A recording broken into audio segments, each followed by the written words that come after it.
and the Anira Ray, and they're a prolific family. We lost him, and then Nick Carson, who is a very big ag producer in the Hatch Valley and participated in so many activities in Sierra County. We lost both of those producers during this past week. And I know we've lost a number of other citizens, but they're pretty prominent. And I just wanted, and a large family. And so hope that you pray for them or think about them while we go in silent meditation. Thank you. Thank you, Commissioner Fall. We'll take 15 seconds now.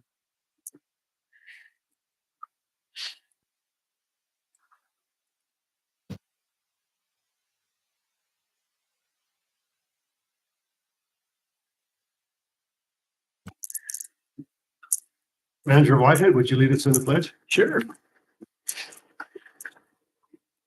I pledge allegiance to the flag of the United States of America and to the republic for which it stands, one nation, indivisible, with liberty and justice for all.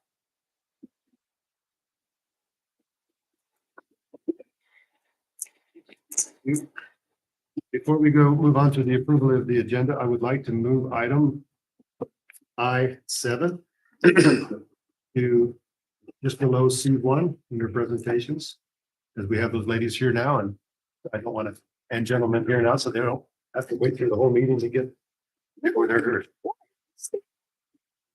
I7 is before where? Right after C1 under presentation. May I have a motion, please? Mr. Mayor, I'd like to make a motion for the agenda as noted. I second. Second, Ms. Torres? Honorable Mary Jo Fall. Aye. Honorable Ingo Hopner. Aye. Honorable Rob Hessler. Aye. Honorable Dustin Mitchell. Aye. Carries unanimous.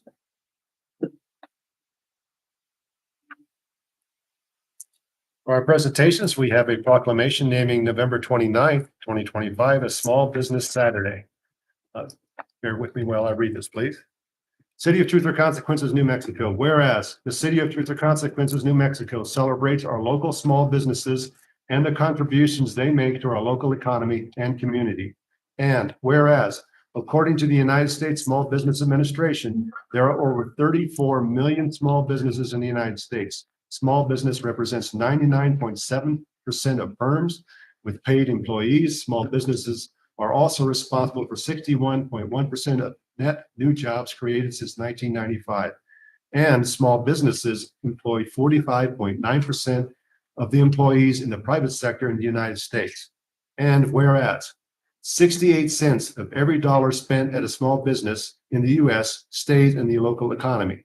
And every dollar spent at small businesses creates an additional 48 cents in local businesses activity as a result of employees and local businesses purchasing local goods and services.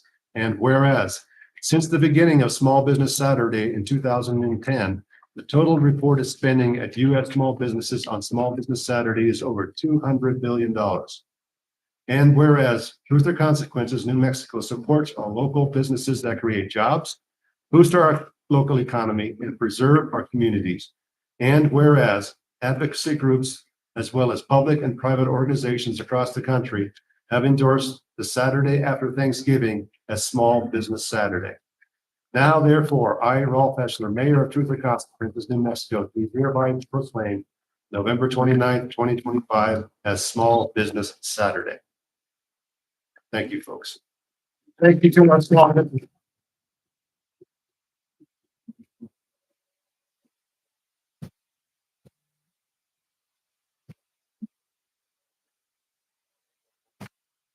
Now move on to public hearings. We're supposed No, to.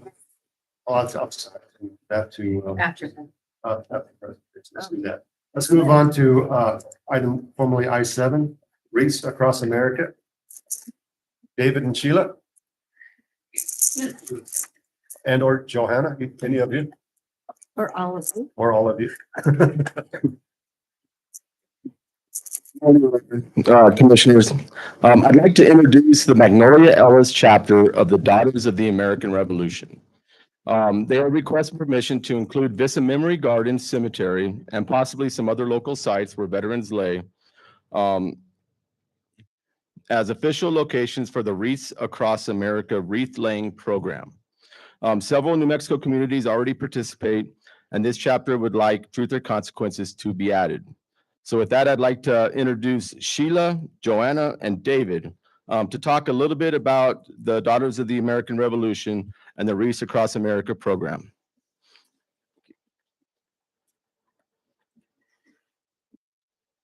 Thank you very much for having us, Mayor and Commissioners, and we're happy to be here. I'm Sheila Featherland, and I'm the local chapter regent of Magnolia Ellis. I'll let her introduce herself. Okay, I'm Johanna Ty, and I'm a new member. And looking back at what they did for me, the genealogy of my family, it was unbelievable. And I encourage anyone who thinks that they actually have a Revolutionary War veteran in their family, that they should investigate. My family goes back like 9 generations, and it was an awesome thing to find that out. So anyway, I'll turn it back to Sheila. Yes, we're a lineage group, and all of us have been able to trace back our heritage to someone that fought in the Revolutionary War. So our goal is to preserve history, to educate about history, and then to serve our veterans. And so here in our community, we've done, she's going to share a little bit about what we've done, just try to give you an idea of what we're about. Recently, we put a memorial plaque at the Veterans Park here in Tier C. We also distribute the constitutions whenever possible at all kinds of events. We gave out flags and pins at the Fiesta Parade. We support the ROTC at the high school to the max, and we do scholarships for them. And we also support the high school bash every year. So we do a lot in the community, and this is just a small list of things. For a small group that meets in Sierra County, we do a bunch of different things, and we consistently have something each month that we are doing in the community. She got to mention we have a huge Christmas party planned at the Veterans Center Saturday the 6th, and we have dancers and songs, and we have gifts, including socks and lap blankets and lotions and all the things that we feel like the veterans there would need. So back to the Wreaths Across America. So that started back in 1992. A company out of Maine had a surplus of wreaths, and they donated it to the Arlington National Cemetery. They're beautiful. They're all made the same. They're laid on the veterans' graves, along with pronouncing each veteran's name. It's important that we don't forget what they did for us. So in an effort not to forget, as we lay the wreaths, we also say their names so that we can't forget what they've done for us and the role that they've played. And so that's what we'd like to bring to Truth or Consequences. Like I said, Silver City, not Silver City, Baird, they do it already there. I'm getting tongue-tied. We do it at Los Alamos. They're doing it all over the state. So we just thought it was appropriate to bring it here. There's no commitment of the city except to allow us to do this. We would have volunteers the wreaths are sent in from Maine in a large truck and in boxes about a week before placement. Placement usually takes about the halfway point of December. We have volunteers come in, we lay the wreaths, as I discussed. We leave them for 4 to 6 weeks, and then we have a volunteer group that comes and organizes or orchestrates with the city to pick them up and have them removed. They're all biodegradable, so even if they did get left, which we don't want to do that, they would not harm the environment. That's about all I have. Do you have questions for me? I will try to answer them, and I don't want to take up too much time because I'm sure you guys are going to be here for a while.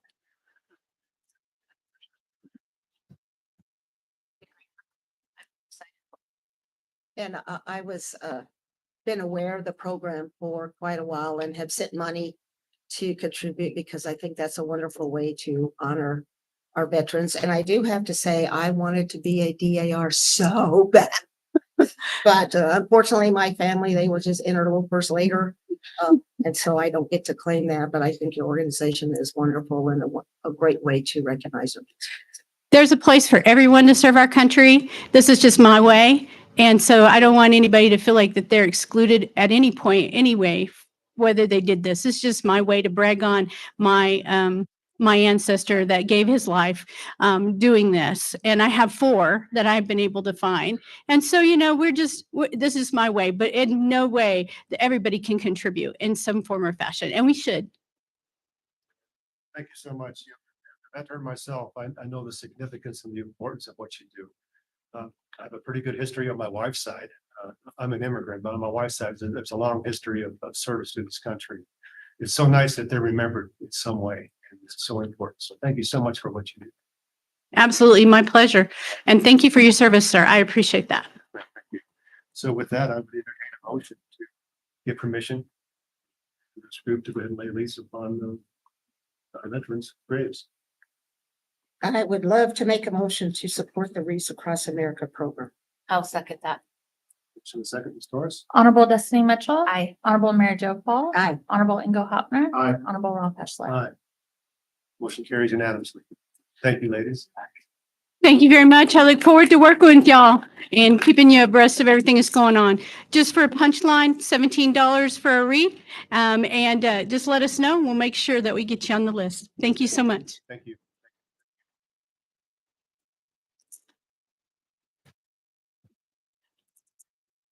Okay, now let's move on to public hearings. Once we open it up, the public hearing, we will allow folks from the audience to participate. The 5-minute rule does apply. This public hearing is for discussion and action. Public hearing and final adoption of ordinance number 772, which is low bond, presented by Chris Muirhead of Modrell Furling and Mark Valenzuela. Mark's not here. Mark sent his more talented offspring. Yeah, so it's a big day, big day. Yes, so thank you, Mayor, Commissioners, Chris Muirhead with the Model Firm. This is the annual general obligation bond that you've done now. For this will be the 3rd issuance of the 3 million, that was approved in the 2022 election. So 3 million approved, 1 million for streets and road improvements, 2 million for water and wastewater improvements. Over the last 2 years, you've issued a series of bonds each year in the amount of 790,000, which breaks down to 270,000 for the street and road improvements and 520,000 for the water and wastewater improvements. So those improvements from the first 2 series have been ongoing. And this will be an opportunity to do the 3rd series, with the final series being next year. You have 4 years in which to issue all the bonds related to that 2022 approval. Again, this is a general obligation bond, so this is paid with the property taxes. The program is structured that Bosque Advisors set up so that the debt service level should remain steady as one series and one maturity drops off. These new bonds step in so that the property owners don't see any increase in their property taxes. It is a full pledge of the city's full faith and credit. This gives a parameter of 790,000. It will be through the New Mexico Finance Authority, which will approve the deal at next month's meeting. You don't have a November meeting, then we'll be in a position to price it. At that point, the mayor can sign a pricing certificate accepting the terms of the deal and move toward closing and having this money available at the end of January for the projects that you all have identified in your capital improvement plans and targeted this money to pay for. So it can go out a maximum of 20 years. Bosque Advisors will work with the Finance Authority to structure it so that again, the idea is to keep the debt service level. So depending on your debt service or your monies that have been received on your property taxes, there may be a larger first year payment and then structured down from there. Happy to answer any questions about it. It is something that you've seen a couple times in the past. So I don't know if Nathaniel has anything to say, or if you have any questions for us, just feel free. Thank you, sir. Yes, sir. Since I'm not going to see you again, probably, Chris, because I'm leaving. Oh. I just wanted, yeah, but he won't. So, and Mark's not here, but Mark substitute. I just want to thank you both, you and Mark's company, for the advice that you give us. And I personally am grateful that you explain it in simple terms so that we all understand what you're doing. And I'm just grateful that we had this opportunity to work together. So That means so much to me and I appreciate it. And I share the feeling. Thank you.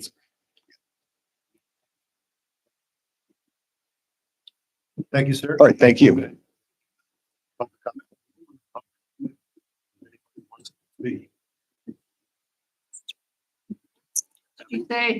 That's it. For public comment, I was going to ask if anybody wanted to speak on behalf for public comment for the Go Bonds. This is not the, Issue. yeah, just for the public hearing. So, ask the question? Yeah. Yeah, I didn't understand what you said. My question is, how much money is the tax? Oh, Kathleen Sloan, 708 Olivo, Williamsburg. My question is, how much money is the tax generating per year?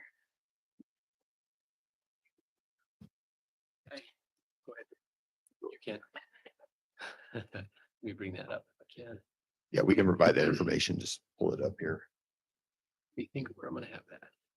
Maybe we could just maybe finish the public hearing with people, talk, and then you can address. it, Sure. And then give them a chance to get addressed with questions. All right. Yeah, and that's part, Yeah. that was part of the public. Yeah, hearing, yeah, so yeah. That'd be fine. Yeah. Any other public comments or anyone else that wishes to speak? Having done, I'll close the public hearing while we look for that information. I'll make that comment and I have a couple more comments. Mayor. I'll have to pull up the email from Mark Swin.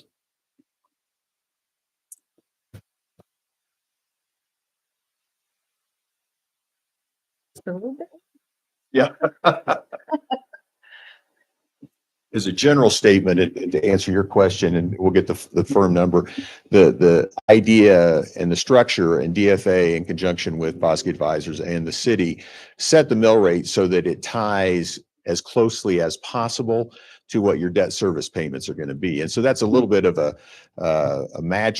artful magic, because you're looking at assessed values that may change over the term of the bond, as well as the number of properties that may be subject to property tax. So you're looking, the art is to try to hit that mill levy that you've set to keep steady so that it produces enough revenue, and then tie your debt service for all your outstanding bonds so that it gets as close to that number as possible with a little excess. And then what happens is you develop excess.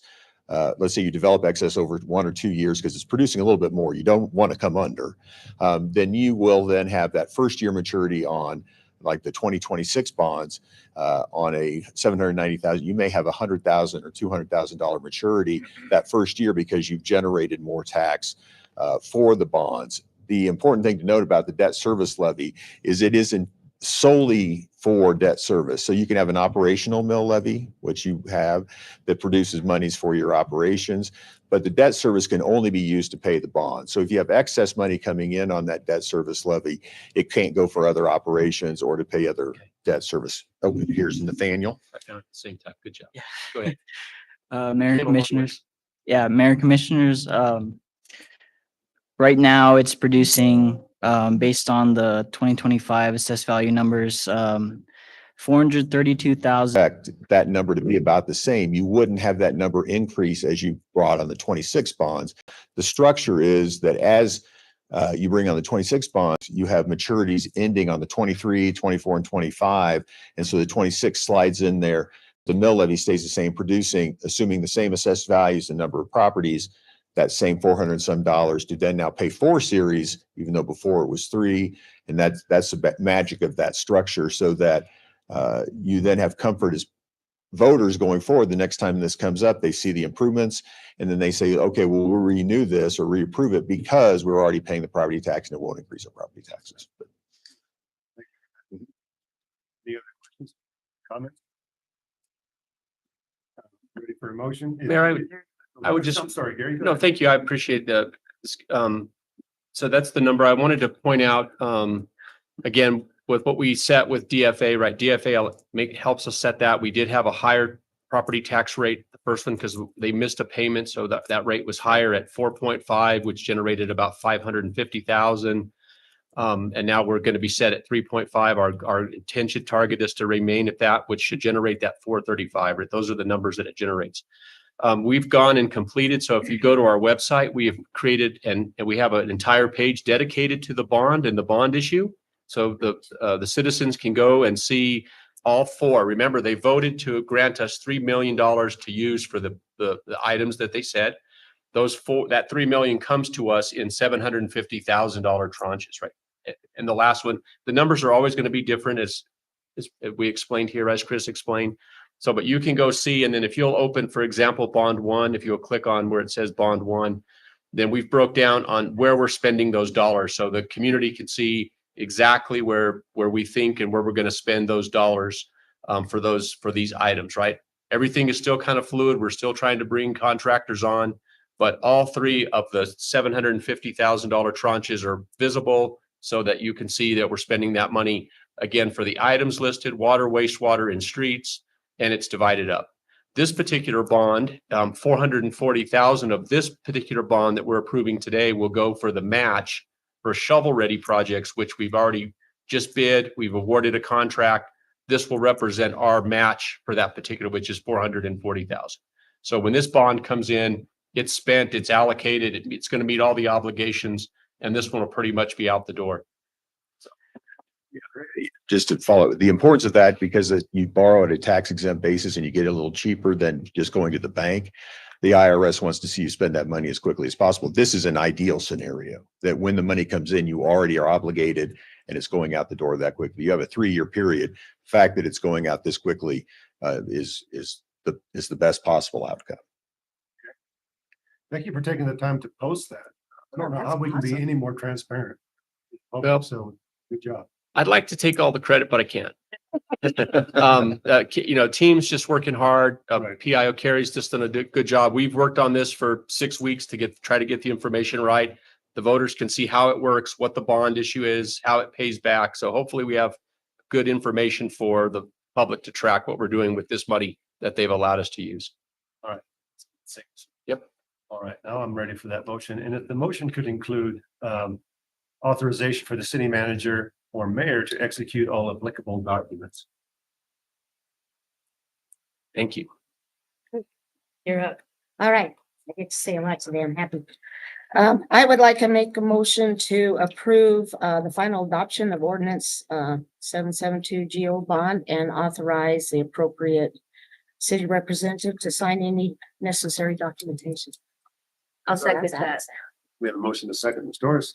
Honorable Destiny Mitchell. Aye. Honorable Mary Jo Paul. Aye. Honorable Ingo Hopner. Aye. Honorable Ralph Eshler. All right. Move on to public comment. We have 2 folks that are signed up, or 2 groups. First, June Russett. Laura. Good morning, Mayor and Commissioners.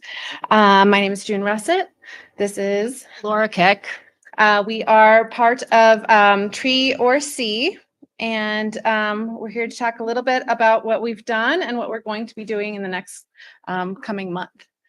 So we just wanted to share an update with how many trees we've planted in the last year. We've had 3 public planting events, and we planted 200 trees to date. The volunteer level has fluctuated. We had as many as 70 last February, and we just recently had 45 at our most recent planting, which was just this last Saturday in Ralph Edwards Park. We planted 75 trees in the neighborhood east of Date up to Gold, and we also had wonderful lunch provided by Destiny Mitchell and her GSAP program. She catered for us. We have also had a lot of other public events, training team leaders, because this program counts on volunteers. We are 3 coordinators. Elise Curtin isn't here today with us. However, we train team leaders to lead these small teams to plant trees. So it's really a fun experience. We count on this collaborative community experience. We're trying to build more relationships with other places that we can get a good working team of volunteers who will continue to plant with us. And June will tell us what we have coming up. All right, so this Sunday at 2 p.m. we will have a 80 tree giveaway. They're smaller. The ones that we plant are 15-gallon potted trees, and then these will be 1 to 5 gallons. But we'll be giving 80 trees away to the general public. Our volunteers come first come, first serve, and then that is at 2 p.m. at 303 East First Avenue. And we will have a brief tree care class.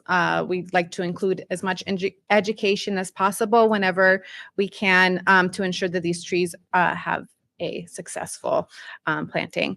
We also have, as Laura said, an upcoming planting where we will require more volunteers on Saturday, December 6th at 9 a.m. at Ralph Edwards Park. We're meeting at Ralph Edwards Park to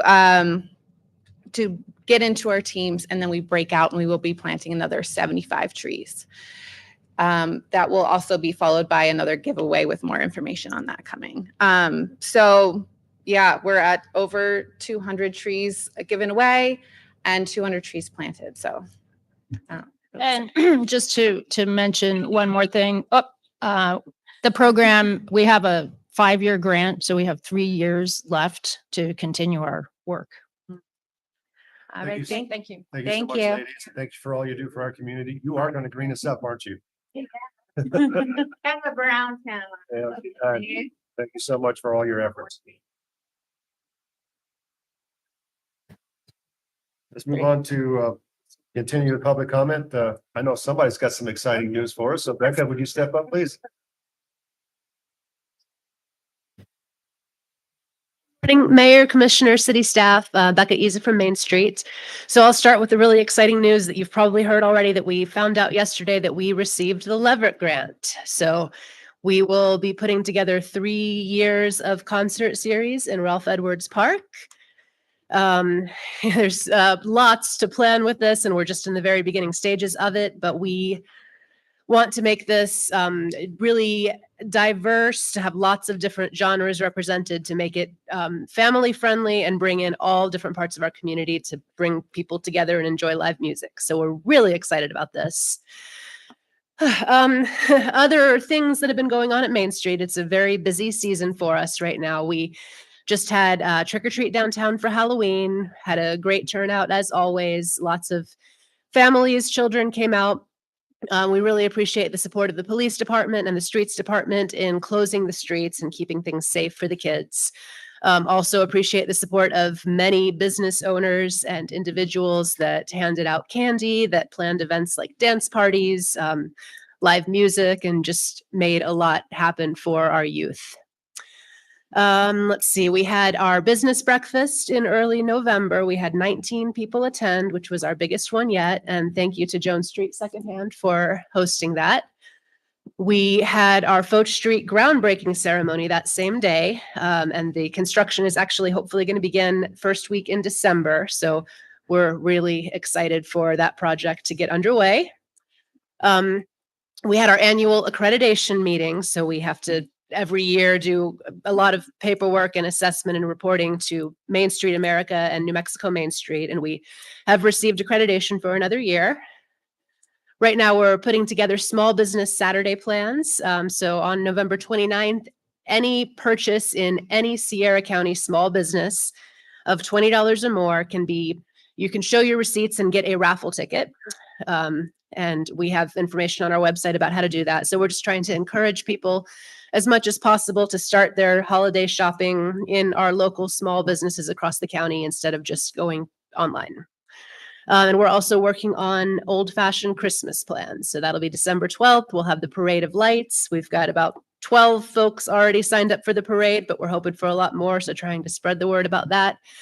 And then we'll have Main and Broadway both shut down with burn barrels around town, stores open late, Santa at Healing Waters Plaza. And that's the gist of it for now. You guys know how to get in touch with me with any questions that you have, and thank you. I don't know what to do if I don't have my 3-minute timer. Thank you so much for that report. Let me know if you have any free time. We have some other projects. Seconds left. I know. Let's move on to reports. City manager, It's time. it's time. Wow. Well, good morning, everyone. What a good start to the morning. It's a lot happening, as you can see, a lot of what I think good stuff going on. Let me talk a little bit about some of the challenges that we've gone through over the last couple of weeks. Want to talk a little bit about the situation we had with our water wells. Didn't think it would start out being so stressful, but it really turned out to be a bit stressful. When you end up with 2 water wells, we were producing about 700 gallons a minute. The crew did a good job managing and maintaining, but we did have well number 2 is down. We're trying to build that. That's the one that you approved us putting a new house around, and we're actually kind of restructuring it. Turns out that well, probably 75 years old. The casing is severely damaged. We are working on a solution for that to maintain that, so we don't potentially have to drill a new well there in the area. And we think we have that. But that well was down. In the middle of that, well number 1 decided to go down. We made a solution to get that fixed. We're going to have some cost savings on well 2 that we didn't anticipate. They bid that project out at a higher cost for a bigger pump. It didn't need that, so we've said, okay, we're in good shape. We'll use those funds. We'll put well 1 online. We'll get well 2 done.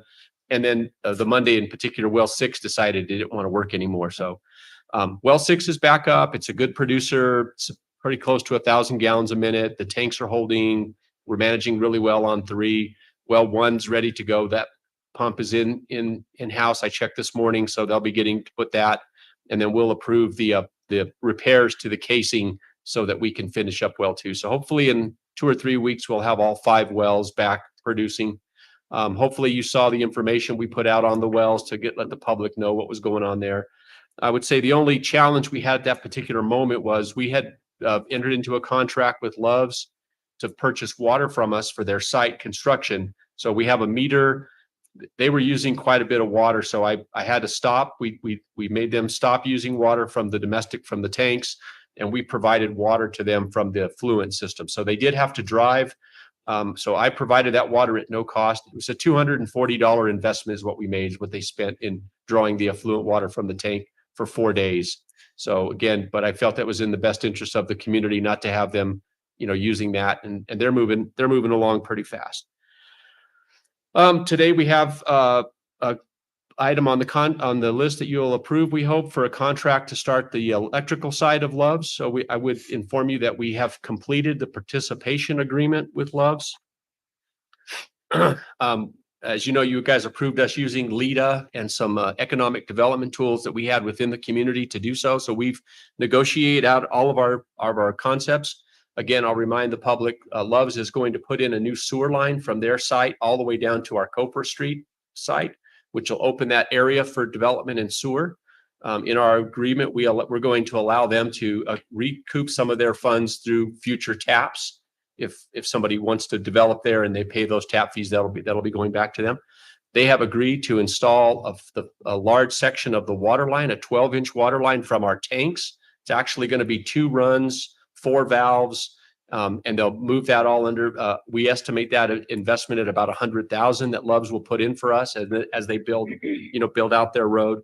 And then they're going to, for the job creation that we're providing them, we're granting them a 20% rebate on all their utilities. That's for 18 months. And they have to provide 8 jobs at a minimum of 32 hours per week for a period of 18 months. Within a 36 months, we negotiated that. And then finally, they're providing us, they've paid us $200,000 to install the electric side of the house. The electric side of the house is going to cost us about $270,000.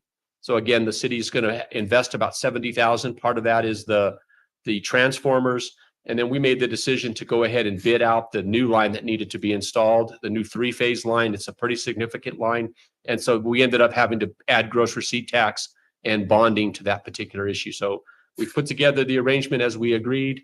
Love's has already paid us in full, I think, for the 200. We've at least invoiced them. And so that project's going, and they plan to be open by April. So they are really moving dirt and moving along. So we think that's completely in order as we agreed. And so I present that to you today on that particular issue.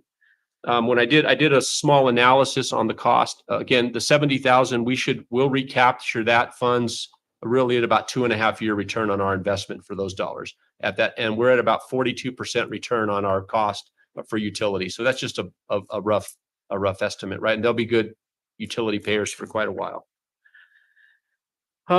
We have, and I think we've presented to our legislators at the end of October. The South Central Council of Government hosted a nice meeting for us to present. We had good conversations. Our 5 top items are prepared and ready to go. We've already met and talked with our lobbyist. We'll get that ready to go. And we think we have a pretty good strategy to get that set out. I'm going to jump ahead of Jocelyn a bit and congratulate Carlos Miyagishima. He has passed his CPO training. Carlos works for us, and he'll now be taking over those responsibilities fully for our purchasing and our CPO. He and Jocelyn have worked out an arrangement by which she'll continue to coach and evaluate and share that responsibility. For those that aren't aware, the New Mexico statutes require that you have one central purchasing authority, a CPO. That person has to, again, take full responsibility for all the purchases. Even though many departments can do it, we can write contracts or any purchases. It would be Carlos's obligation to make sure our purchasing policies are consistent with law. So we're excited for Carlos and his career. He's got a bright future in front of him. So glad to be with that. Let's talk a little bit about the water leak situation. Again, it's important for me to disclose to the public, we are struggling still. As of Monday, we had 61 open tickets for water. I'll tell you that at least 10 of those are for regular maintenance, a meter replacement, a can replacement. So at least 51 of those are what we would consider water leaks. It's a tough thing to say. They are all relatively small leaks, but they're just hard to get a handle on. We're fixing between 5 and 8 leaks a week, but we're picking up 2 or 3 leaks continuing a week. And so these are the small lines. They're the service lines that go from the mains to the house. It's old poly pipe. We had a nice discussion amongst our department heads this week, looking for solutions. We might reach out to rural water. We might put together a team where our road department and our water department can partner to try to get a handle on it. But we not only have water leaks, we have sewer issues, we have challenges, we have call-ins. So I'm reviewing all the Doppler calls every week. They're sending that to me. We're using iWorks. We have everything laid out on iWorks, but it doesn't make it. We have a process, but it's just a challenge. The crew shows up every day and works. So I'm really proud of them, and hopefully we can get a handle on this pretty soon. And let's see. We are going to try, the mayor and I have talked about wanting to host an employee recognition. When I came on board, we were doing it on a weekly basis here. I didn't feel that was the best use of our employees and our time in these meetings. So December 12th, we've put together a little committee, and we're going to try to host a training where we'll talk a little bit about pay structure, some safety training. The mayor would like to potentially feed all of our employees. I really don't want the department heads to do it, so I'm going to work with the staff, with the mayor, and see what we can't do to get this accomplished, so that the staff can come in. We can give them a little Christmas meal. We can do a training, and then reward those that have been with us for a year, 5 years, and 10 years. Kind of reward that process. So we have that in process, and then that'll lead to the old-fashioned Christmas. Many of the staff attended the infrastructure conference, November 4th through the 7th. Just a lot of great information. The state of New Mexico is really doing a great job producing classes that last about an hour and a half, to teach us all the ways that we should be thinking about innovative ways to build out infrastructure, find grants, find programs. And I think across the board, everybody found many classes that we had a lot of questions and learned quite a bit about. So again, the staff continues to educate themselves to try to get better on those things. Foch Street, as you know, Becca's given you a good view. We're ready to go. We got slowed down. We really wanted to work out the traffic plan for the businesses. We have an art gallery on the top that needed some access.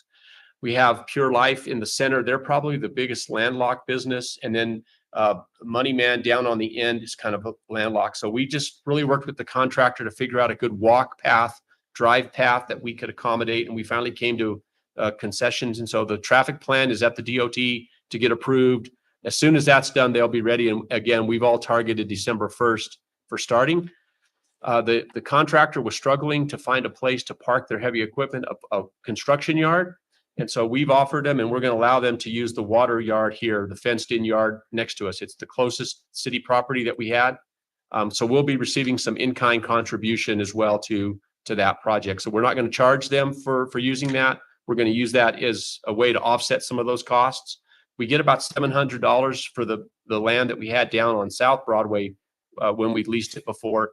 And so we've said we'll provide that, but we're looking for you to make sure that you find a way for us to get value for that at the end. So we'll write that agreement to be part of the in-kind contribution for Foch Street. Again, remind you all that project is so tight. We have exactly 2.6 million, and we need to do everything we can to get as many dollars on the ground as we possibly can. So let's see, we're excited. The USDA, the federal government's back to work. We've sent all the final documents. Hopefully we'll get concurrence that we can go to we'll get loan closing instructions from the USDA, and both of those projects are ready to bid. So we've been working while that's been down. And so hopefully we have that ready to go. We had to do a title search. Jay had to, we had a lot of work to do with the title company, but it worked out good. We got it done just before the government reopened. And so those documents are signed and turned in. So hopefully we'll be ready to bid those out. And then I would say I wrote down for the trees at the golf course, the golf course struggled a bit and we've lost several trees.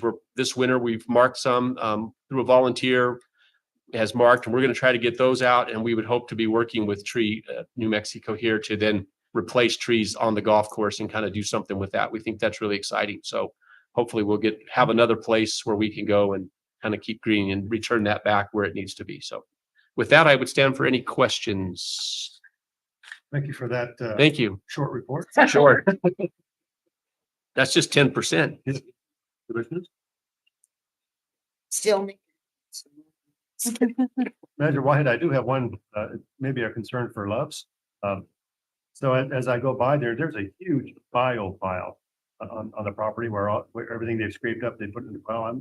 I'm curious what they're going to do with that. If they're going to burn it, they're going to hold it to our. No, they're going to burn. They're going to burn. Okay, They've worked with the fire department and followed the statutes that we have, and they'll be burning any of their waste that they have there. Yep. Kind of where they might try to bring it to our. No, they asked early what the burn rules were, and I connected them with Chief Tooley, and they've commit, and so they understand. So they'll be burning. Okay. It's not a question. Yeah, people came to me and I saw it myself, like helicopter with a device underneath it, flying out of town. I saw it yesterday. Yes. Driving in. I don't. So nobody knows what it is. Yeah, New Yes. Mexico Tech is doing that. Oh, okay. It's a study. It's a geologic study. That's all right. Yeah, it's a study they're doing, and they'll only be here for a few days, and then they're going further down. Okay. It's just here to that I have an answer.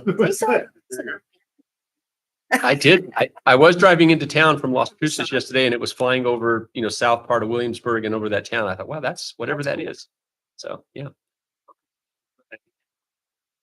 Move on to commissioner reports. Anybody want to start? Mr. Fall, you're up. Good. Okay, see, I have 2 pages. I haven't been doing it. Actually not. I just wanted to say, first of all, congrats to Main Street about the music grant. That's awesome, but I was more excited about the ribbon cutting for the Foch Street project. And we're at doctor's appointments, and so I wasn't able to attend. And I was really sorry because those that have been here for a while, that's been a long time coming. And it's just really a culmination of all those years. So congratulations. That's pretty awesome. I wanted to thank Gary and Rolf both for the comments you made during our Veterans Park program. I was out of town and I wasn't able to attend, but I didn't hear yours, but Rolf's last year was very moving. And so I'm sure you guys both did a good job, and thank you for taking the time to support that. I wanted to thank all of our citizens in our community who stepped up for all those local elections. I mean, we had a lot of elections, and it was nice to see that many people wanting to participate and give to their community. So that was awesome. And congrats to everybody that won, including my son. So I do have to plug him in. And Who beat me, by the way? yeah, who just barely beat Destiny. But, and then I just, on a professional part, Jornada RCD, as you know, is working on signage for the Turtleback Trail.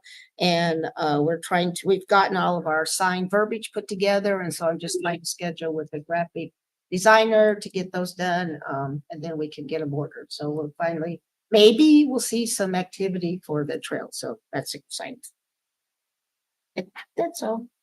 That wasn't. Yeah, it's not too paid. That's what Mr. Hepner? So holiday season is here. It's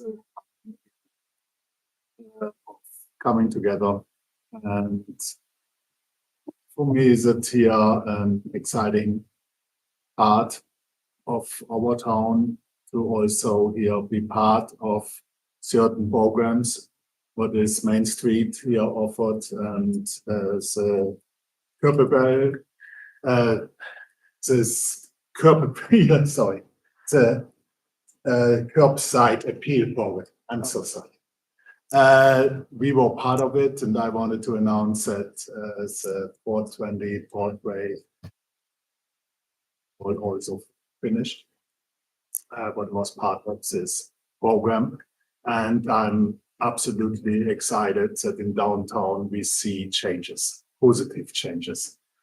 People come and say, oh, what is with this old building, or what is with this sign or anything? And now we are moving forward. We are, thanks to Main Street and what all they do. And with collaboration with the Arts Council, with the Chamber of Commerce, that working together helps, and here is showing the fruits of their labor is really showing and beautifying our town. And I'm really happy to be part of this commission and to see also the changes and here the moving forward for our town to beautify it, to make it a nice place. And here they're already working on an arts and cultural district. That is here something amazing for every small town to be part of those organizations, and also to help us, and especially small businesses, to give some encouragement to stay, to reinvest in this community, because this community in different ways gives back to the businesses as well. And I wanted to say I'm so grateful. I was yesterday standing in front of my business, and I was so grateful that it was made possible by Main Street to really do my part as well of beautification. And I hope we are going forward with that. And here with all the programs, we are getting more and more tourists visiting us, back especially. That they are really made the point on certain days, like Art Hop, to really book. So come on those weekends. And it is just wonderful to see how we are moving forward. It's not going backwards. But it's just mind blowing. I'm still dumbfounded about all that, and of course looking forward to all the events, what is coming. And I encourage everybody how important it is here to support your small businesses, and please come out, join us and celebrate with us. And it is really time to heal and to come together. That is most important. Community is very important, especially these days. Thank you, Commissioner. All right. I wanted to also give a shout out to Main Street for the Levitt Group Music Series. I think that's going to be super awesome. It's great for the community to have something that they can actually go out in public and do, and it's family friendly. I hope that it is a huge success. I know it will be. And then to reiterate, Small Business Saturday, the day after Thanksgiving, go local businesses. They depend on this. So please shop local. It really helps. I did attend the tree or seed planting on Saturday last week. We're 800 shy of your goal, Rolf, of 1,000 trees, but we're working on it. This time I didn't get to go out and plant. Instead, me and the kids did all the cooking for it. But it was a great turnout. Lots of volunteers. It's just really great to see. I remember when I was in the 7th grade and we planted the little tiny trees that are now the giant 15-foot wind block and by the middle school. We planted those when I was a kid, and seeing those it's just reminds me that we can change our climate here. We can make a difference. Another thing that blew my mind, I'm the city commission's designated liaison to the recycling committee. And I was at the recycling committee meeting the other day and was told that we have a recycling center that I've heard about it. I just have never seen it. And so actually June and Pat and I went and met out there, and I saw this whole yard full of all these dumpsters that are like aluminum cans, mixed paper. And I'm like, I know everything, right? But I didn't know about this. So I wanted to just shout it out there. If you guys don't know about the recycling center, it's there, and they take all kinds of stuff. There's more information on the website and their hours of operation, but we can individually be recycling here in Truth or Consequences. It doesn't necessarily have to go out of town. We can do it right here. So I'm encouraging people to get on the bandwagon and continue to recycle. We did the catering, like I said, the other night, and I've been helping Raven Willow with the Feeding Neighbors. I recycled all the tin cans, all the paper boxes. I'm a recycling machine now. But I was mind blown that I didn't even know this existed, and I should know this. So if you haven't seen it, I encourage you to go check it out, and I encourage you guys to recycle. And then lastly, I wanted to introduce our newest commissioner who's in the audience today, Mr. Chaz Glines. Congratulations. For those of you who have never seen him before or haven't got a beer served from him at the brewery, this is Chaz, and will be joining us. A reminder to be here on December 17th, which is your date of oath of office swear-in. And that is all I have. Thank you, Commissioner, and congratulations on your reelection. Thank you. And congratulations, Mr. Grimes, on your selection. Look forward to working with you. All right, for my report, I was able to present a speech at the Memorial Wall on Veterans Day. We had Rebecca Dow and Gail Armstrong also present. Gary gave a speech at the same meeting. I think we had 250 to 300 people there at least. It was very well attended. A shout out to OJ and the Parks Department. They got it all ready, moved the bleachers out there and everything else. We got a lot of good compliments for the city and the setup. So great job all the way around. And that is really getting to be a nice event every year. So I'm glad we were able to attend. I also attended another Veterans Day celebration at the hospital on the 11th. And this was really special as they moved all the disabled veterans from the Veterans Center there. And it was elbow to elbow. There wasn't any room. And the thing that touched my heart when I was there is that we sang the national anthem when we had a guest singer, and the whole room erupted in song. And it was just, it was really a moment, and I was very proud. And it's amazing to me how many people know the words of the national anthem. So it was really special. On October 30th, Gary and I attended the legislative priorities meeting with other entities in the county. We were able to present our senator and representatives our legislative requests. These items were taken straight off of our ICIP. They included water treatment plant upgrades, Lee Bell Johnson Center facility improvements, Marie Street improvements, substation power transformer replacement, and community multi-purpose center. The Water Trust Board plant and the substation power transformer replacement are items we're going to go to the governor's office for capital money. And the other three items we'll try to get from our local representation. So I think we have a good package that was put together. We should have a good opportunity to get some of that funding for our community. So I'm looking forward to that. On 11/12/25, I attended the Main Street accreditation meeting with Becca and Linda. And Commissioner Mitchell was there. Main Street, as usual, knocked it out of the park. We have a very strong organization in Main Street. They do so much for our community, and we're so thankful for all they do, including the last milestone that you just hit with the Levitt grant. So congratulations on that, and congratulations on doing such a good job for our community. And in closing, just in general, I want to talk a little bit about Manager Whitehead's approach to upgrading some of our city ordinances, and I really appreciate those efforts.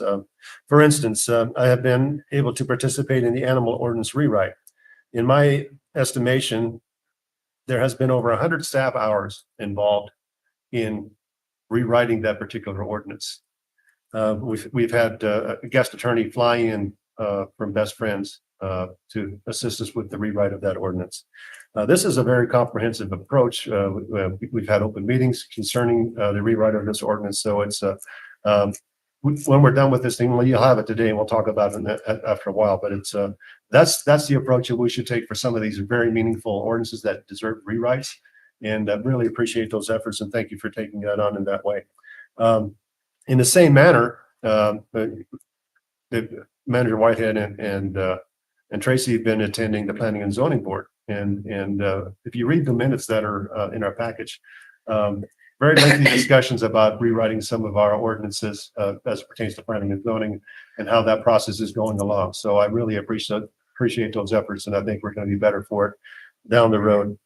I also want to thank Tyler Knoll for his dedication in leading the rewrite efforts for the animal control ordinance. He has quickly become a subject matter expert at the local level in dealing with this ordinance, and really appreciate his efforts and his hard work. So thank you so much for that. With that, that concludes my report. All right, let's move on to consent calendar. City Attorney. Oh, sorry.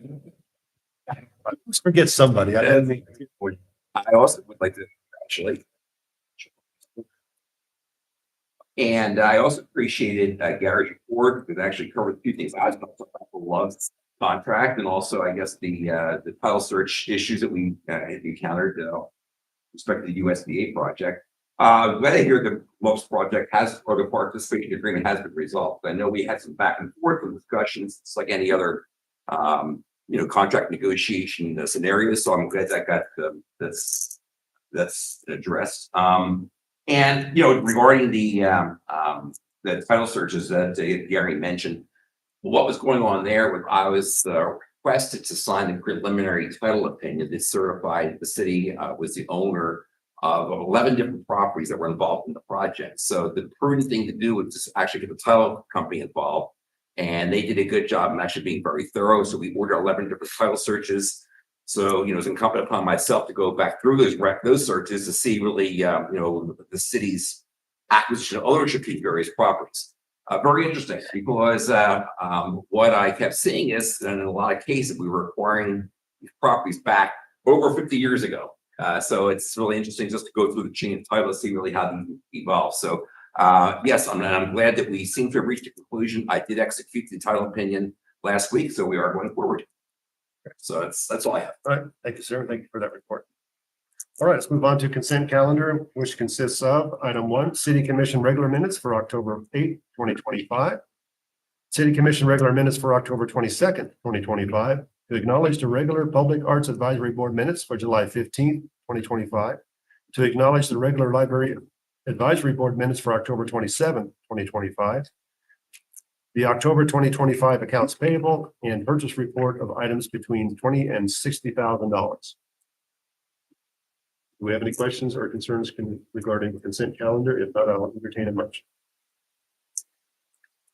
Mr. Mayor, the motion to approve the consent calendar is presented.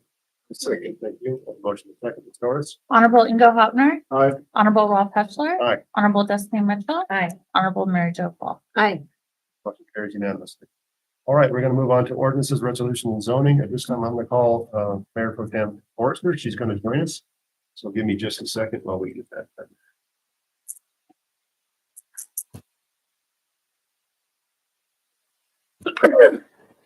Excuse me.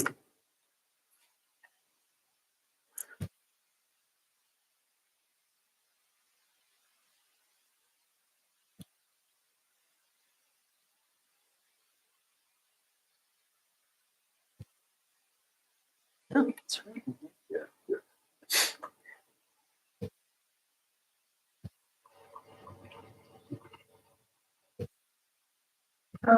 Good morning, Mayor Pro Tem.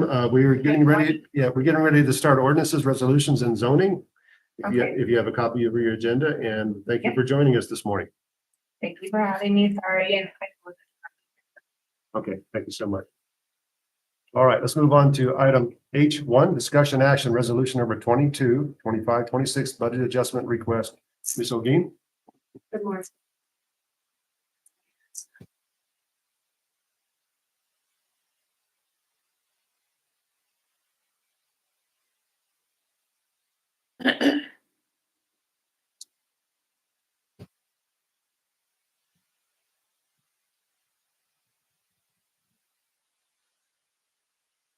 Test 1, 2. Okay, once again, good morning. So we're doing a little different process with the bars. It's a two-step approval. We have on the first one, on the page, it says, in the middle, it says fully executed agreements. Because we were putting some agreements that came in that didn't have all the signatures, and that delayed us moving the bars to the state when the other agreements were ready to go. So we're putting this first group that are fully executed, and then the second one are pending signature. And we might modify that in the future, but for today, all the ones listed 1 through 6 are fully executed. And it's the funding that for item 1 is the funding for the library aid that they get annually. And that's to increase the budget by 1,500. And then item 2 is the NMDOT for the airfield maintenance funding that was received. And that one is 20,000 and 22,000 to increase those GL lines. And also on number 3, we have the New Mexico Board of Veterinary Medicine grant that Tara received, and that is additional 40,000 to create in the budget. And then we have the public safety grant that was for the PD, and that was just overlooked during budgeting that we missed. So we're putting the bar to put the budget in for the PD. And the clerk's office was very conservative during the initial interim final budget, but there was some shortfalls when it comes to like the rentals and other items.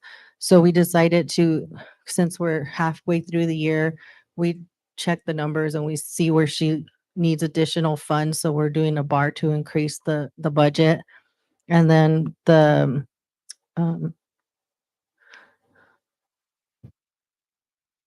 veterans wall was another oversight. We didn't budget for that one. I don't know how we missed it, but On that one, we hardly get those. We maybe get a couple every 2 or 3 years. So we For the did common have, burial? we did have somebody that purchased one.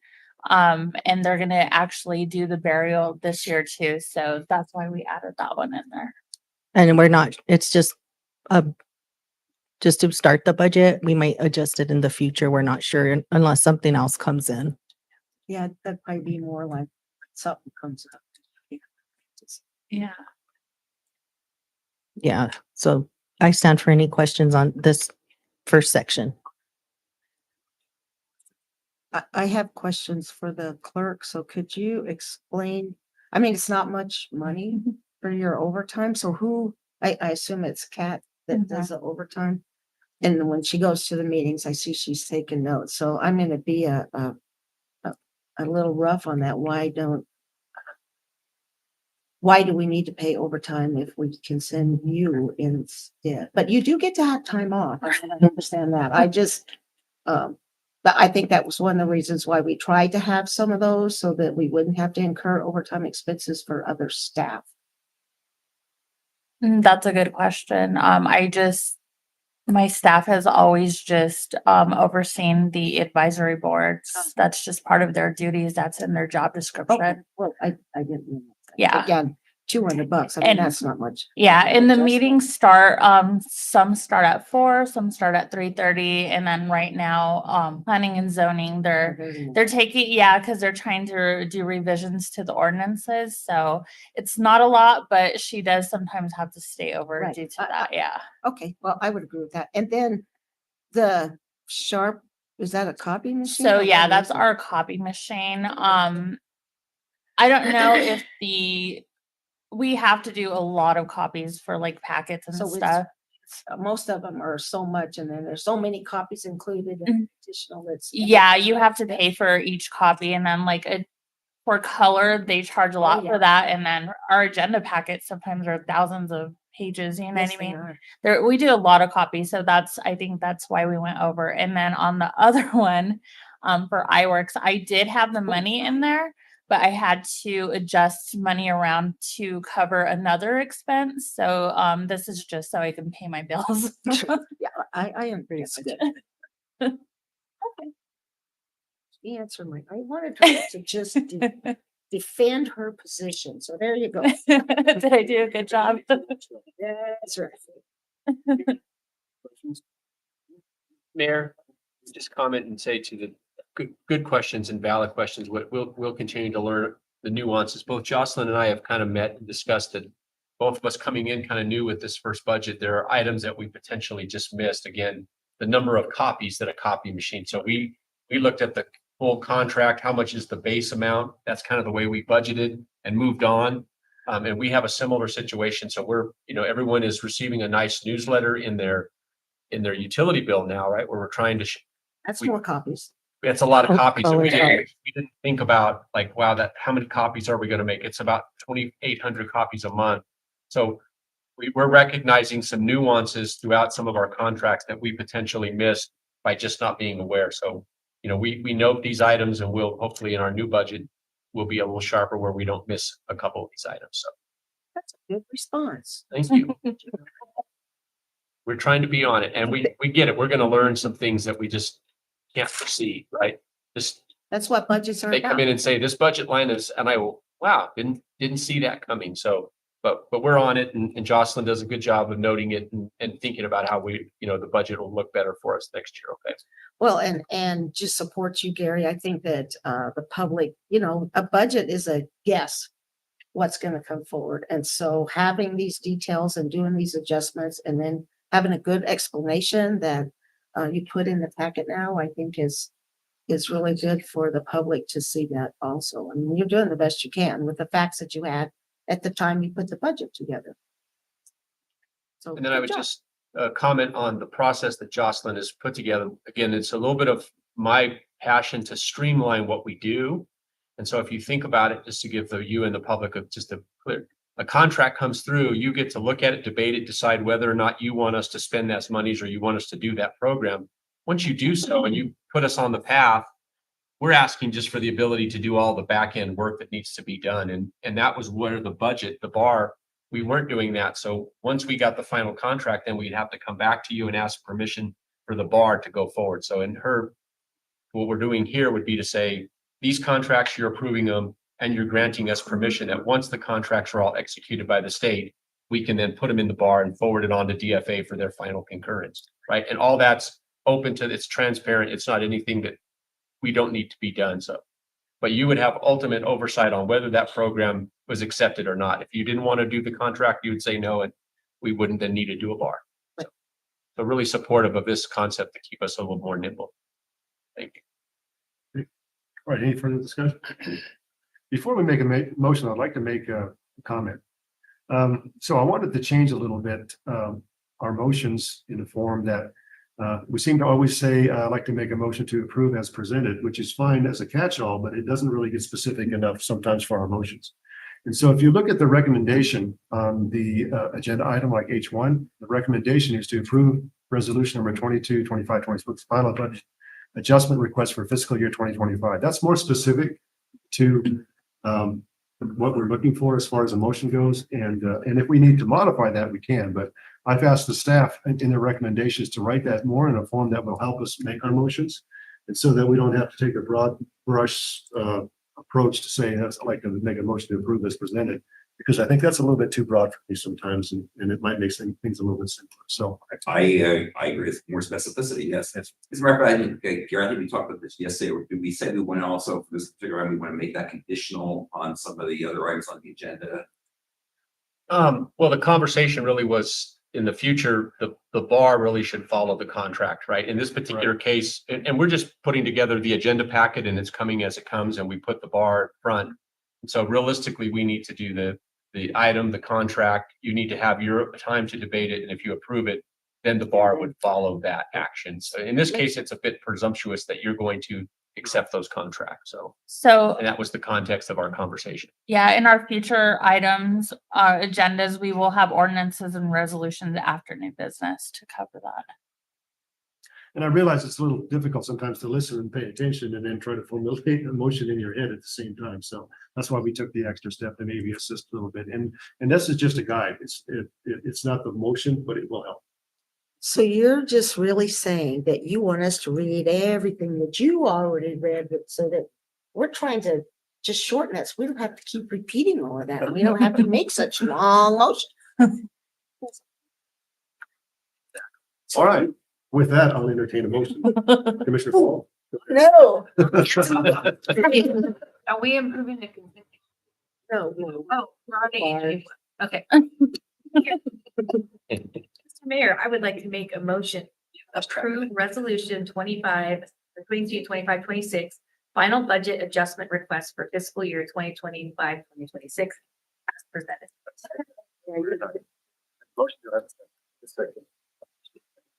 Honorable Ralph Hatzler, Honorable Destiny Mitchell. Aye. Honorable Mary Jo Fall. Honorable Ingo Hopner. Honorable Amanda Forster. Thank you. So this is part 2 of the discussion.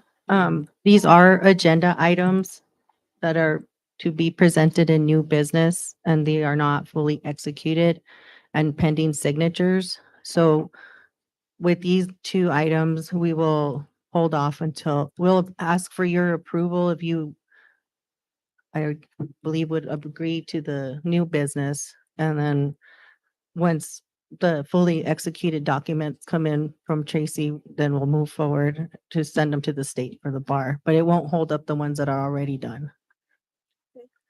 I was going to ask you that because here we are approving it for we're talking about. That's the caveat that we just discussed in like. So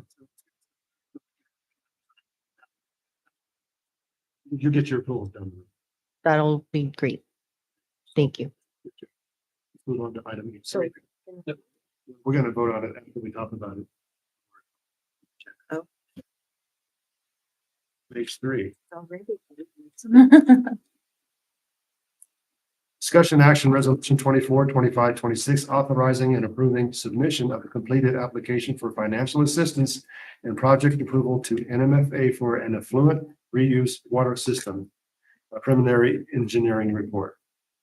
Assistant Thank you, Manager Mayor Pro Tem and Commissioners. This is the NMFA planning grant that we've applied for before and received funding on various preliminary engineering reports or PERs. The PERs are required to go out for funding through USDA, Water Trust Board, Colonius, CDBG. And so we are asking approval of resolution 24, 25, 26 in order to apply for $100,000 planning grant, be 100% grant, no cash match. And that would be for the engineering report to take a look at our affluent water system. The report would justify or confirm any feasibility and affordability for recommended improvements and expansions. Potentially look at the possibility of expanding our affluent water over to maybe the cemetery. So we're not using potable water to water it. And then potentially some other areas that could be explored during the study process. With that, I stand for any questions or defer to City Manager. He has anything to add? Nope.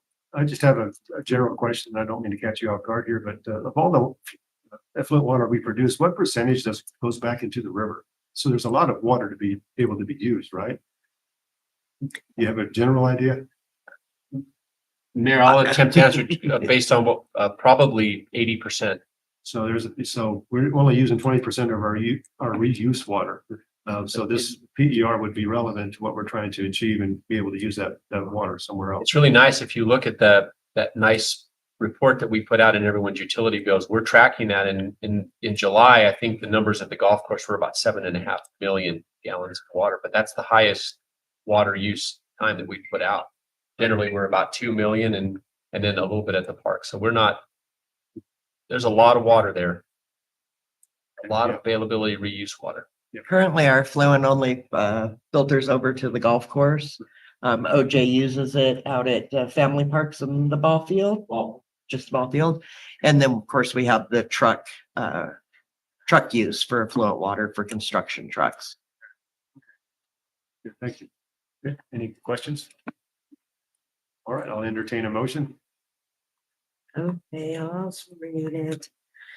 I would like to make a motion to approve resolution 24-25-26 and authorize city manager mayor to execute applicable documents pertaining to the application. Thank you. I'll second that. I have a motion to second. Ms. Torres. Honorable Ingo Hopner. Aye. Honorable Ralph Peschler. Aye. Honorable Destiny Mitchell. Aye. Honorable Mary Jo Paul. Aye. Honorable Amanda Forster. All right. Motion carried unanimously. Let's move on to item H4. Discussion action resolution number 25-26, authorizing and approving the submission of a completed application for financial assistance and project approval to the New Mexico Finance Authority. Manager Whitehead. Thank you, Mayor, members of the commission. Pleased to present this to you today. What we're asking for is a resolution which would allow us to make an application to the New Mexico Finance Authority revolving equipment loan fund. One of the visions that I had when I came on board was, finding ways to improve the pride in our community. And we are struggling with the street sweeper. We have one street sweeper. The crew has done a great job keeping it going. The second one that we have, the box that holds the waste that comes off the street is ruined. It's over time, water has caused damage. It's about a $70,000 repair. So we would be putting 70 into an old process. What I'm asking for here would be, we could make an application to the Mexico Finance Authority. We would qualify for 150,000 in what they call small community funds, which might be at a 0% interest rate. And then the balance would be at a nominal rate, somewhere around 3%. The idea that we've looked, we have enough cash. We potentially could put enough cash together to write a check. The sweeper that we've looked at 2 of them so far. I've gone and traveled. Buster's looked at one. We're somewhere between 230,000 and 300 for the sweeper. We really kind of like the vacuum sweeper because it gives us an opportunity then to pick up the water that accumulates in the summer. So it would give us a secondary kind of a program. And then with the mechanical sweeper they have fixed, we think if we have both of those working, we would have a little bit of a better product. Now, so we'd like to make this application. Again, there's a chance that we could pay for it. I don't want to deplete cash. we need to pay some streets. We have a match coming up for Cantrell. We're going to need some cash. We got to figure that solution out. So by doing this, our payment would be about $40,000 a year. So if you think of it for the six years, we would finance it. We'd have about a $40,000 a month payment if we went through that. I've also done research. There's a possibility we could borrow the money from our enterprise funds. Our electric department does have sufficient funds, so we're actually allowed to use those funds to borrow. So we could actually potentially at 0% make a loan, make the same payments back to the fund. So we might look at that as a caveat. I'd like to see what the terms are. But again, that's our vision. We'd really like to get a street sweeper, get something modern. The sweepers we're looking at are really nice because they're called non-CDL. So you don't have to have that ticket to drive them. They're a little bit smaller than what we have, but they're really efficient. And I think it's a good opportunity for us to get our streets cleaned up. So with that, I would stand for questions. And again, once we apply, this has to get on the Board of Finance meeting in December. And if it was approved, it would come back in January. So we would come back to you in January. We would present what our best options on purchasing and the loan, and then make the decision to purchase it. And it would take somewhere between 60 and 90 days to have the piece of equipment on site. Commissioners, any comments, questions? I do. Yeah. Surprise.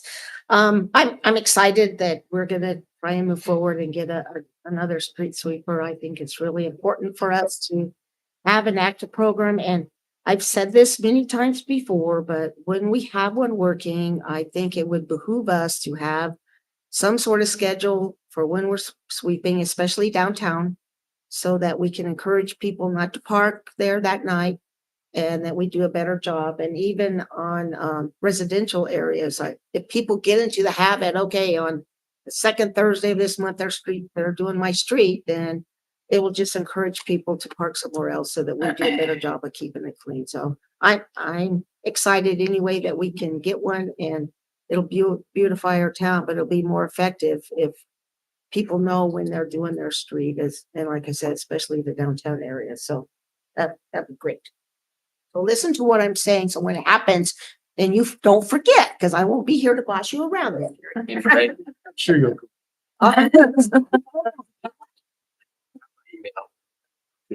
Further comments? I have a couple of comments. Yeah. One thing that just came to me when we were talking, we could develop some portable signs and let people know street closures for the next day. So we can put those portable signs out at certain places so that, hey, no parking between such a time at this location. So the street sweeper will have unabated ability to go ahead and get that street clean. So that'd be one thing that we could do. Another thing that I'm thinking of is that I've purchased a street sweeper before. It's been a few years, but the thing that quickly wears out are the bristles. Yes. And so I don't know if we want to purchase an extra set ahead of time so that we are kind of set up for when they wear out, because we're going to use the dog out of the street sweeper when we first get it. And I'm sure we're going to go through those bristles pretty quick. So we might want to have a second set on hand pretty soon. I have a third thing. What was it? Oh, the conservative part of me says I never want to pay interest on anything. Right?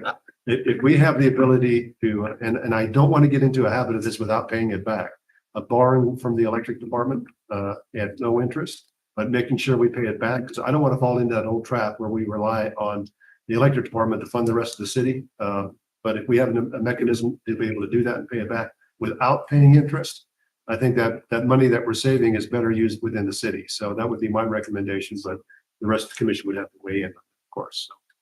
So, Mayor, members of the commission, we present all the options. Yeah. It still deserves a little bit. I've done just a basic recon on the statutes, the laws of enterprise funds. And so it's available, but I would do the research. So we'll present all four options or three options to you. all right, thank you so much. Okay. All right. Any other comments? If not, I'll entertain a motion. I will make a motion. Once I find the recommendation. Okay, I would like to make a motion to request to apply for the NMFA loan and request to look at funding mechanism and authorization to move forward and try to buy some street sweeper. Thank you.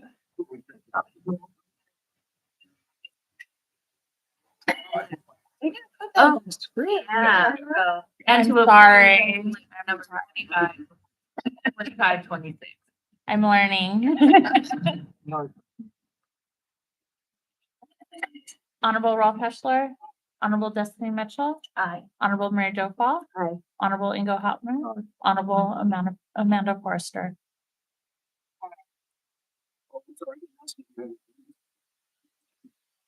If I did, I will type it. Good.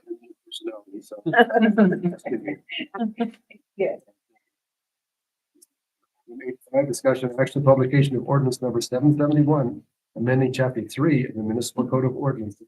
I don't know. Good morning, Mayor, Commissioners. So I'm excited to get this back out here. So this is pretty updated from the last time that we presented it. I don't want to overcomplicate things. You guys should have the copies of both proposals.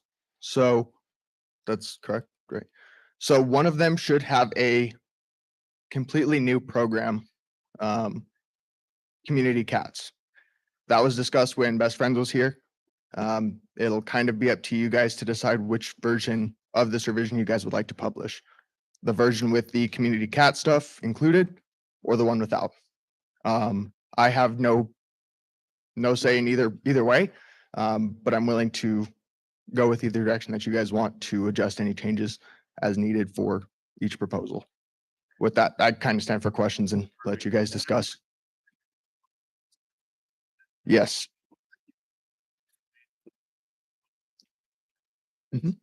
So the Community Cat program is more trap neuter return program.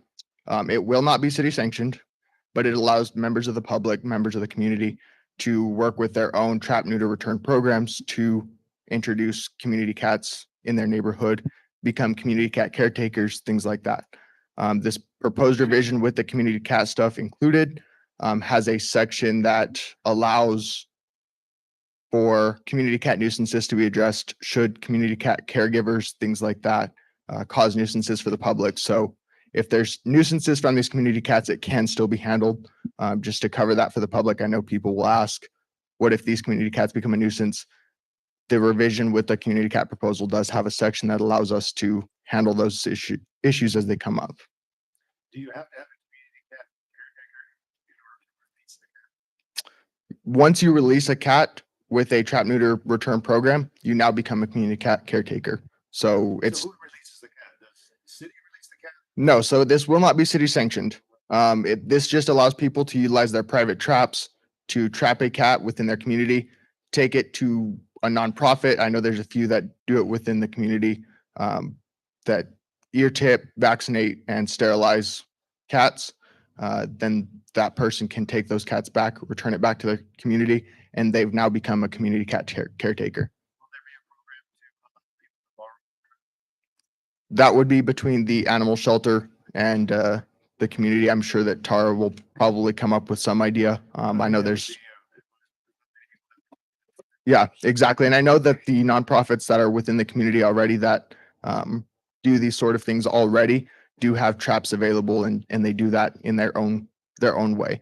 The only reason I'm saying that this is not city sanctioned is we don't have the resources to actually allocate toward working with this, but this just allows members of the community, as they would like, to participate, to do this without repercussions. And as these cats are brought in by the community caretaker, is there a fee associated with that, or is that done as a grant? That's done between them and these nonprofit organizations or other organizations that they utilize.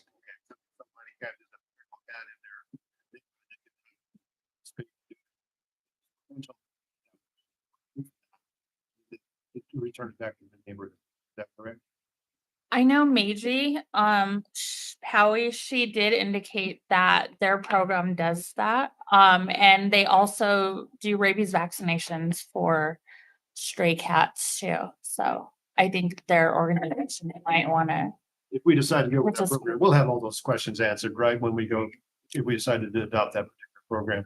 Theoretically, I would like to be able to have some organizations that do the trap neuter return or community cat programs, however you want to word it, present for a meeting or whatever. Hopefully they're paying attention to this, and I can reach out myself and see if they may be willing to come speak on what their organization does for these programs. I'm just kind of trying to emphasize this won't come from any sort of city money or anything like that. This is completely up to the community to partake in as they please. Thank you so much. Of course. Mayor, I would just comment to support Tyler on this, right? The concept would be that if you trap a cat, you bring it in, you're going to ask us, you're going to have to pay to take care of those items for that cat. And you're going to say, I want the cat back and I'm going to put it in my neighborhood, but I'm going to participate. So you wouldn't be in trouble for doing so.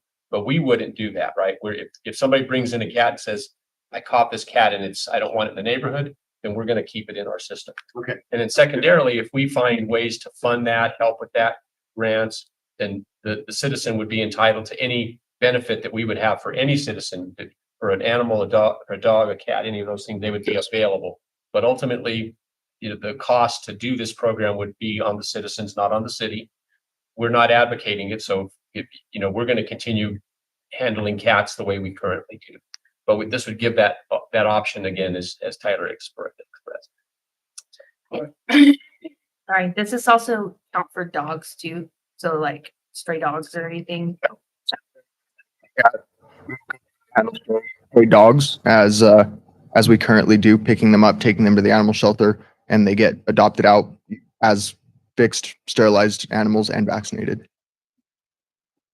I know I put in the agenda request form for you guys to choose one of the ordinances for publication, but we feel that it'd be better to just publish both of them. And then when we go through the public hearing and final adoption on hopefully December 17th, then at that time you guys could choose one, just so we can have both options available longer for the public. Dr. Whitehead, do you want to expound on the process a little bit further for our understanding? Again, thank you, Mayor. Well, as Angela and Tyler pointed out, what we'd like to do is again, publish both documents, give you the opportunity to review them in depth. Now you can go see the ordinances. You can get yourself up to speed on both programs.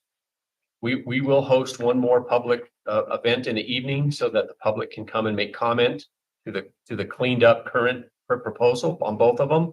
And then we would bring that to you for final adoption. And then you would decide as commissioners, you know, which avenue you want to go through. So again, we'll be hosting as quickly as we can one more public event in the evening for comment on this. Sir, all right, any other questions? I might throw out Yes, sir. a recommendation also. As you pointed out, Mr. Mayor, this did involve quite a bit of back and forth. There were a couple of meetings involved. Got some outside help that was very helpful. And I've gone through this also with all this role, and I think we did just making suggestions, and we kind of incorporated some of them into what we have here. But we know, I recognize this is a very voluminous document you're looking at here. And ordinarily, when we go through an ordinance, I usually will sit here and I'll usually go through the changes one by one. I don't think you want me to do that this time because it's a total rewrite, really, what we've got here. Also, know what you gave me yesterday was actually very helpful. You gave me a red line. Yes. So that actually is something maybe should be made available. Yes. To look at between now and we have our next public hearing. Yes. Yeah, the red line basically just shows you really the changes that were made and how things move around. It helped me out a lot. Yeah, it's saved me a lot of time. I'm not quite done yet, but I mean, I think I'm going through, you know, just what you gave me. So that's something that I would suggest maybe have that available here. Yes, and I do actually plan to provide you guys with the red line version. I'll provide that to Ms. Torres, and she can disseminate that out to you guys. The only reason you don't have a red line version is we just figured it might be easier to digest if it didn't have all these different red lines, black lines, things like that. But the red line version will be available. And I'm of course available for any questions and anything like that.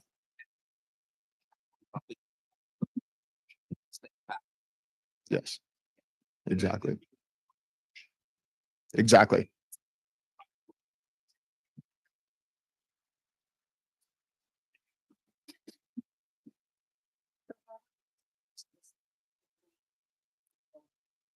Yeah, if we have a motion, it should be to approve publication of both versions of 771. Okay. And then we'll go out for public comment for another 2 or 3 weeks, right? And then we'll move on. I will make a motion to approve both publications of ordinance 771. No second. Sorry, before it goes on. Yes, ma'am. Do we have to go out with both of those publications?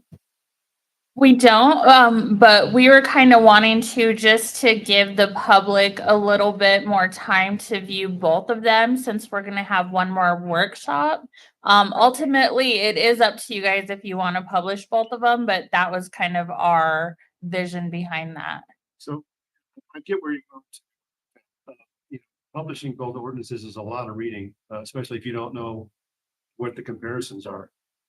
If we make the decision of going with one or the other, then we know what we're going to concentrate on. Do we want to include the community CAP program or don't we? Essentially, the rest of the ordinance is the same, right? Essentially. So the only major differences is there's a few different definitions that define what a community cat is, community cat caregiver, and ear tip. And then there's just another subsection under our public nuisance that defines what a community cat nuisance is. So those are really the only major changes that you'll see between the two documents. If simplify the public and just 70 minute, you can get comments back from the public regarding that program, whether they like it or they don't. Versus getting comments, we won't know which one they're commenting on, or they're having to compare both versions. And I think that's a lot to digest for folks sometimes, and I don't know how much time folks are going to spend with them. So I guess I think my recommendation would be to either to make a decision on the community cap program one way or the other, and then publish that particular ordinance. I think it might make it simpler for the public. But we do have to go with that ordinance if that's a specific one that you guys are gonna publish. So just keep that in mind.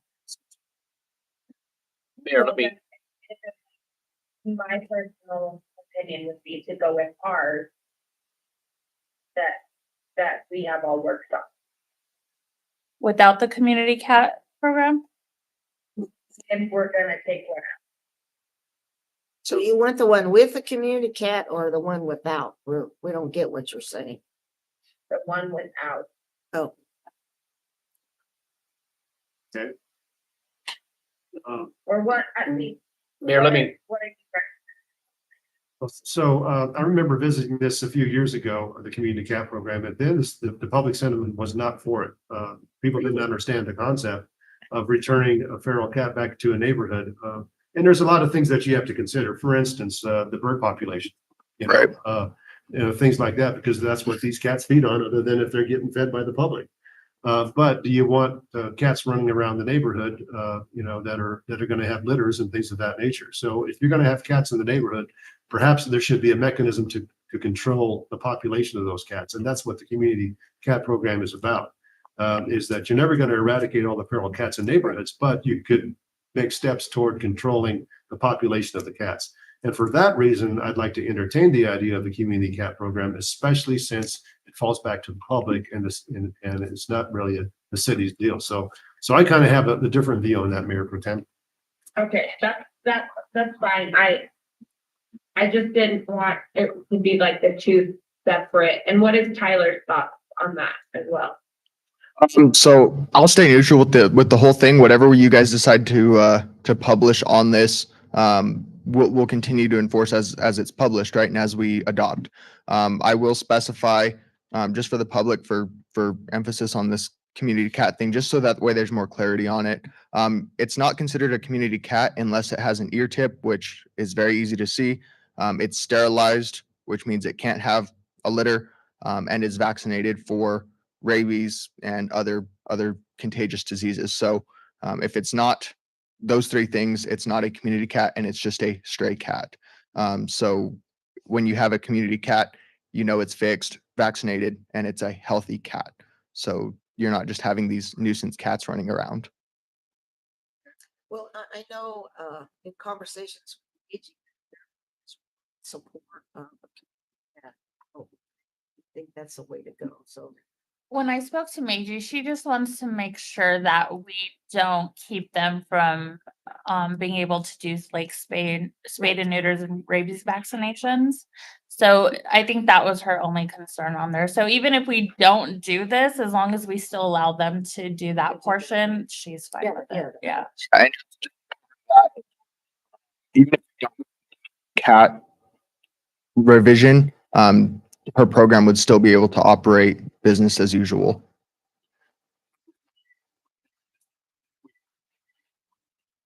Better to have it in than try to have regrets later on and say, I wish we would have done this, because then we're going to have to go back in again. It's up to us on how much we want to enforce this once it's part of the ordinance itself. Essentially, yes.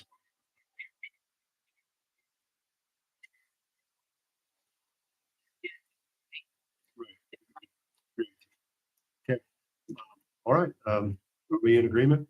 Or Mayor, let me let's just, do a point where we can make a motion. let me just try to give you the reason and for the proposal. First of all, it's an ordinance, so it requires 15 days of publication. Right. We've published now for 75 days, but we think we have two clear versions of the ordinance. So you could take both of these, we could still have the public meeting, get feedback. We could come back to you at the December 17th meeting. You could then adopt one or the other, and then we could publish from that day for another 30 days we're not in critical dire need that this be adopted today. So you could have more time if you really want the public to see both, have those hearings. Or again, today, you could say, let's leave the community cat in and publish it. And then we would meet that 15-day obligation for the publication. So those really two options to give you the ability to get the best information. If you're comfortable with one, it's no harm. We'll publish it that way. So. Well, I'm comfortable with doing the ordinance with the community cat program. I think that covers all of our bases and it provides the opportunity to begin that program and see how that works. So rather than like you're saying, oh, I wish we had added it back. Right. All right, well, I'll entertain a motion. I'll make a motion to submit for publication ordinance number 771 B. Is that the correct language? It is. Motion to second. Honorable Amanda Forster. Honorable Destiny Mitchell. Aye. Honorable Mary Jo Fall. Honorable Ingo Hopner. Honorable Ralph Heschler. Thank you. Thank you. So prior to going on to new business, we'll take a 5-minute break. Eric, can you send us the real? Right.